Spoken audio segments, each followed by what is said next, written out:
میں نے اپنی مرضی اور پسند سے شادی نہیں کی تھی۔ میرے پاپا بہت زیادہ بیمار رہتے تھے۔ ان کا ایک بہت اچھا دوست تھا جن کی بیٹی کا نام علینا تھا۔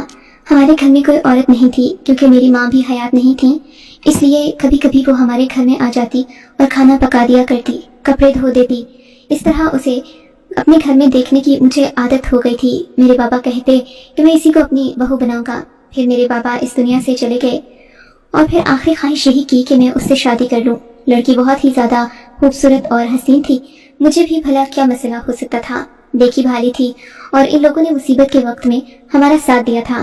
میں نے شادی کر لی اور شادی سے پہلے کچھ دن ایسے تھے جیسے ہماری صرف منگنی ہو چکی تھی اور میں اس سے بات کرنا چاہتا تھا اور اس کے پاس موبائل فون نہیں تھا کیونکہ اس کے گھر میں اتنے پیسے نہیں تھے کہ موبائل فون خرید سکیں۔ پیسے اتنے ہمارے پاس بھی نہیں تھے، گھر بھی کرائے کا تھا، لیکن آج کل تو غریب سے غریب انسان کے ہاتھ میں بھی موبائل فون ہوتا ہے۔ اسی لیے میں نے کچھ پیسے جمع کیے اور اس کے لیے منہ دکھائی کا تحفہ میں نے اسے بہت ہی اچھا موبائل فون گفٹ دے دیا۔ وہ بہت اچھی لڑکی تھی، چھوٹی چھوٹی باتوں پر خوش ہو جایا کرتی تھی۔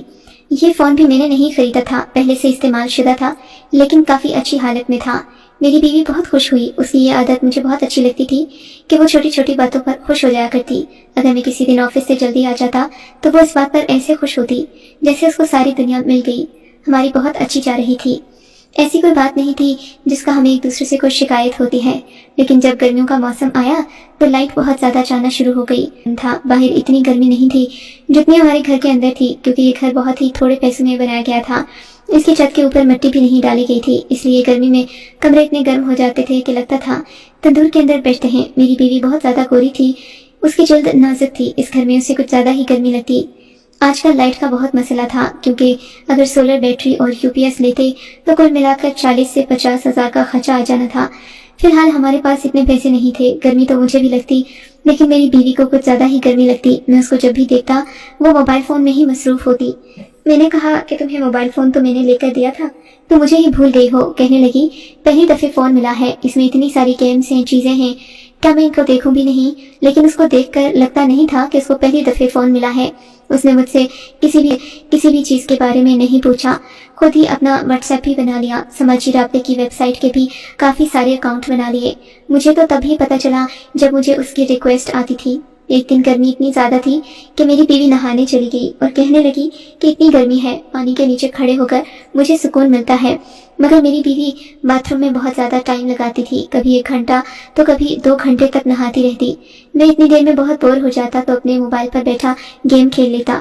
ابھی تو گرمی کے 4 مہینے باقی تھے، پتہ نہیں کیا ہونے والا تھا۔ اس طرح اپنے موبائل فون پر بیٹھا میں گیم کھیل رہا تھا۔ بیوی کو باتھ روم میں گئے ہوئے 3 گھنٹہ شروع ہو گیا تھا۔ 2 دفعے اسے آواز بھی دی کہ بس کرو، پھر گرمی تو پورا دن رہے گی تو کیا تم پورا دن باتھ روم میں بیٹھی رہو گی؟ اس کا کہنا تھا باتھ روم سے باہر آؤں گی تو پھر سے گرمی لگے گی، تھوڑی دیر مجھے بیٹھنے دے، میں ساتھ ساتھ گھر کے کپڑے بھی دھو لوں گی، کام بھی ہو جائے گا۔ لیکن پھر بھی اتنی دیر باتھ روم میں کون گزارتا ہے؟ کوئی کام کرنا ہو تو تب بھی اتنی دیر باتھ روم میں بیٹھنا کوئی اچھی بات تو نہیں تھی۔ مگر وہ میری بات نہیں سن رہی تھی۔ جب ایک دن میں نے دیکھا کہ وہ خود تو باتھ روم میں کپڑے دھونے کا کہہ کر گئی ہے اور کپڑے دھونے کی آواز بھی آ رہی ہے، لیکن واٹس ایپ پر بھی وہ آن لائن تھی، اس کا مطلب کہ وہ اندر کام نہیں کر رہی تھی بلکہ کسی سے باتیں کر رہی تھی۔ میں نے کہا باہر آ جاؤ، ویسے بھی کوئی کام تو تم کر نہیں رہی، باتوں ہی میں لگی ہوئی ہو۔ جب اس نے ایک بات کہی جس کو سن کر میں حیران ہو گیا، وہ مجھ سے جھوٹ بول رہی تھی۔ اس نے کہا میں تو کسی سے بھی بات نہیں کر رہی، کام کر رہی ہوں، جبکہ واٹس ایپ پر وہ مسلسل آن لائن تھی۔ تبھی میں نے سوچا کہ میری بیوی کو مجھ سے جھوٹ بولنے کی کیا ضرورت ہے، چھپانی ہوتی ہے، اور اس کے پاس ایسی کون سی بات ہو سکتی تھی۔ اب تو یہ روز ہونے لگا، میری بیوی باتھ روم میں گرمی کا بہانہ کر کے چلی جاتی اور 4 سے 5 گھنٹے تک وہیں بیٹھی رہتی۔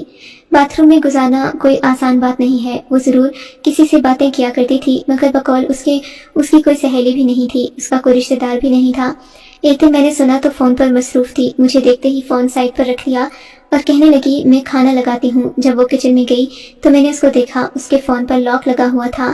میں نے کہا فون پر لاک لگانے کی کیا ضرورت ہے؟ تو کہنے لگی ہر انسان کی اپنی پرائیویسی ہوتی ہے، لاک کی ضرورت ہوتی ہے، لاک لگایا تو کیا ہوا؟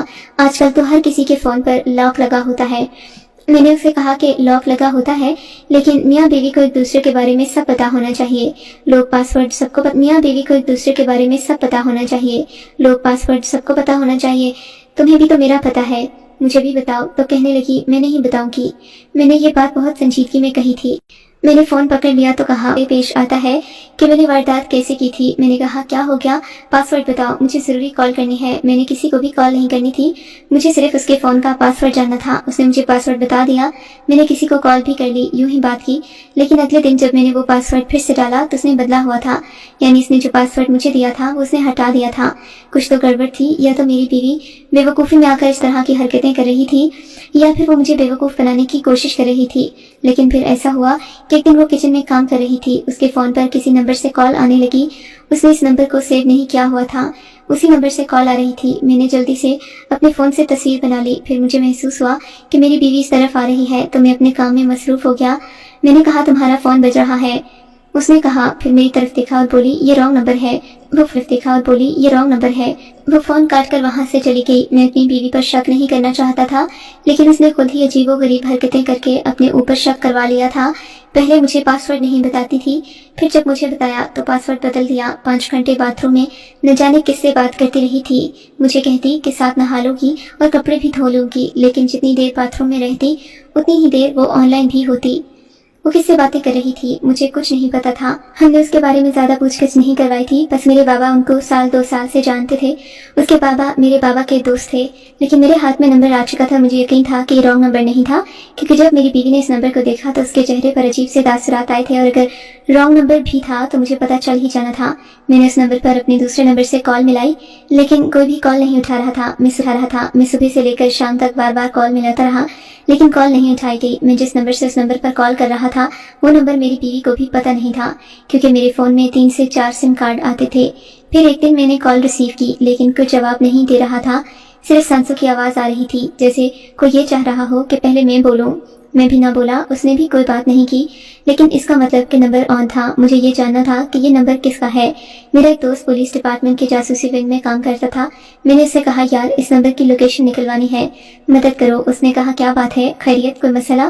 میں نے کہا بس کوئی خاص مسئلہ نہیں ہے، لیکن مجھے اس نمبر کی لوکیشن چاہیے کہ یہ نمبر کس کا ہے۔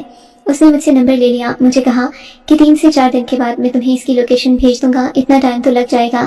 میں نے کہا کوئی مسئلہ نہیں۔ اس بیوی سے باتوں باتوں میں پوچھا کہ وہ میرے ساتھ خوش تو ہے نا، مجھے پسند تو کرتی ہے؟ اس نے کہا ہاں، وہ مجھے بہت زیادہ پسند کرتی ہے، اور پسند بھی کیوں نہ کروں، آپ بہت اچھے ہیں، میرا خیال رکھتے ہیں، آپ نے مجھے گھر میں تحفظ دیا ہے، میں تو آپ سے بہت زیادہ پیار کرتی ہوں۔ اس کی باتوں سے مجھے ایسا نہیں لگ رہا تھا کہ وہ مجھے دھوکہ دے سکتی تھی، لیکن پھر یہ سب کیا تھا؟ شک انسان کو جینے نہیں دیتا، شک دور کرنا تھا۔ اگر میں غلط نکلتا تو میں اپنے آپ کو ہی ساری زندگی کوستا، اگر میری بیوی غلط نکلتی تو پھر میں کیا کرتا؟ اس لیے مجھے اس شک کی دیوار کے بیچ میں نہیں کھڑے ہونا تھا۔ ایسی جگہ پر کون لوگ رہتے ہیں یہ تو سب اچھی طرح جانتے ہیں، مجھے میری بیوی سے یہ امید نہیں تھی کہ وہ وہاں پر کسی کو جانتی تھی۔ ایسے لوگوں سے آپ کی دوستی نہیں ہوتی، آپ یہ نہیں کہتے کہ وہ میرے ساتھ کالج میں پڑھتی تھی یا میری دوست ہے یا میں اس کو جانتی ہوں، نہ ہی ایسے لوگ کسی سے دوستی رکھتے ہیں، ان کی دوستی صرف پیسے سے ہوتی ہے۔ پھر میری بیوی کس سے بات کر رہی تھی، میرا تو دماغ گھوم گیا۔ میں فوراً اس طرف چل پڑا، جانے سے پہلے بیوی کو کہا کہ میں گھر سے باہر جا رہا ہوں۔ اس نے کہا اسے کوئی پرواہ نہیں تھی، وہ پتہ نہیں کن کاموں میں مصروف تھی۔ میں سوچ بھی نہیں سکتا تھا کہ وہ مجھ سے اتنا بڑا جھوٹ بولے گی۔ جب میں اس سے پوچھتا کہ کیا تم کسی سے بات کر رہی ہو تو وہ یہی کہتی کہ نہیں، میں تو کسی سے بات نہیں کر رہی، میں تو اپنا کام کر رہی ہوں، مجھے تو گرمی لگ رہی ہے، میں نہا رہی ہوں، یا پھر یہ جھوٹ بولتی کہ میں کپڑے دھو رہی ہوں۔ اب اس سب کا کیا مطلب تھا؟ کوئی نہ کوئی گڑبڑ ضرور تھی۔ میری بیوی نے کہا یہ رانگ نمبر ہے، لیکن بنا سنے ہی اس نے کیسے کہہ دیا کہ یہ رانگ نمبر ہے؟ ظاہر ہے وہ مجھ سے جھوٹ بول رہی تھی۔ بازار حسن سے کتنے لوگوں کو رانگ نمبر آتے ہوں گے۔ میں اس طرف چل پڑا۔ راستے میں میرے دماغ میں عجیب و غریب قسم کے خیالات آ رہے تھے، مجھے سمجھ نہیں آ رہی تھی کہ میں وہاں جا کر کیا کروں، جانے میرے ساتھ کیا ہونے والا تھا۔ کیا میں کسی ایسی صورتحال میں پڑنے والا تھا کہ مجھے کوئی سنجیدہ فیصلہ کرنا پڑتا؟ جب میں وہاں پہنچ گیا تو شام کا وقت تھا، اس لیے وہاں زیادہ رش نہیں تھا، لیکن لوگ اپنے کام کی طرح تھے۔ میں اندر داخل ہوا تو عورتیں چہرے پر میک اپ لگا رہی تھیں، میری طرف بڑھنے لگیں۔ آپ کو کیا کام ہے؟ میں نے کہا دور رہو، میں خود ہی دیکھ لوں گا میں نے کیا کرنا ہے، مجھے کیا کام ہے۔ آگے چل کر میں کیسے اس شخص تک پہنچ پاتا جس کا یہ نمبر تھا؟ مجھے ایک خیال آیا، میں وہیں کھڑے ہو کر اس نمبر پر کال ملانے لگا۔ میں یہ دیکھ کر حیران رہ گیا، مجھے باقاعدہ کسی کی رنگ ٹون سنانا شروع ہو گئی، لیکن جیسے ہی اس نے فون کاٹ دیا رنگ ٹون بھی بند ہو گئی۔ اس کا مطلب کہ جس کو بھی کال کرنے کی کوشش کر رہا تھا وہ آس پاس ہی تھا۔ میں نے پھر سے کال ملائی، پھر سے نمبر بیل جانے لگی۔ میں اس آواز کی سمت میں جانے لگا تو دیکھا یہ چھوٹا سا کمرہ تھا جس کے اندر سے آواز آ رہی تھی۔ کمرے کا دروازہ کھلا ہوا تھا اور پردہ بھی ہٹا ہوا تھا۔ اس کے اندر جو بھی تھا وہ چاہتا تھا کہ کوئی چاہے تو بے شک اندر آ جائے۔ میں اندر داخل ہو گیا اور سامنے کا منظر دیکھ کر حیران رہ گیا۔